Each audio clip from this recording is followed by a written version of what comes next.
মশলা ও ভোগ্যপণ্যের বৃহত্তম পাইকারি বাজার খাতুনগঞ্জে আছে অর্ধশত ডালের আড়ত ও দোকান। এখানকার ব্যবসায়ীরা ভারত, কানাডা, অস্ট্রেলিয়া সহ বিভিন্ন দেশ থেকে ডাল আমদানি করে বিক্রি করেন সারা দেশে। আড়তগুলোতে সাজিয়ে রাখা এসব মুগ ডালের অধিকাংশ আসলে মুগ ডালেই নয়। গোমর ফাঁস হয় ভোক্তা অধিকারের অভিযানে।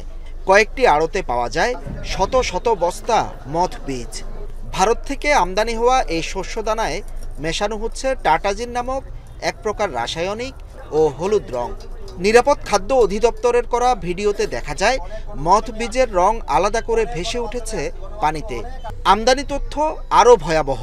গত এক বছরে দেশে মুগ ডাল আমদানি হয়েছে 10,000 টন, অথচ তার দ্বিগুণ পরিমাণ আমদানি হয়েছে মথ বীজ।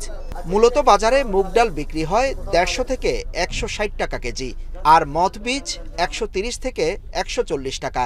তাই বেশি লাভের আশায় নকল মুগ ডালের বেচাকেনা চলছে জমজমাট।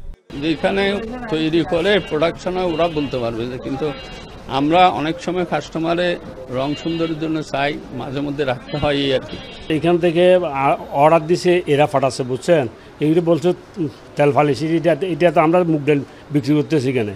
এখানে কি পাঠাচ্ছে যেটা আমরা জানি, যেরকম মাছ এগুলো মুগ ডাল ছাড়ের। ভোক্তা অধিকার বলছে জেনে শুনে সারা দেশে এ মথ বীজ বিক্রি করছেন অসাধু ব্যবসায়ীরা। খাতুনগঞ্জে আজ অভিযানে জেডি ট্রেডার্স, পাপড়ি ও সুমন ট্রেডিংকে জরিমানা করা হয় 2,30,000 টাকা। ডালটাকে আপনারা জানেন আগে একটু তাওয়ায় ভেজে নেয়, যখন ভেজে নিবে তখন কিন্তু রংটা ওটার মধ্যে ফিক্সড হয়ে যাবে।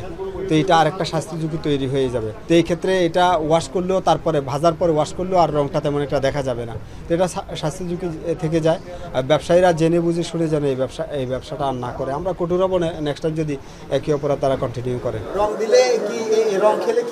দেশে বহুল ব্যবহৃত ও সস্তায় প্রোটিনের উৎস মুগ ডালে এমন ভেজাল ও ক্ষতিকর রাসায়নিক মেশানোয় হতবাক সাধারণ ভোক্তারা। হোসাইন জিয়াদ, এখন, চট্টগ্রাম।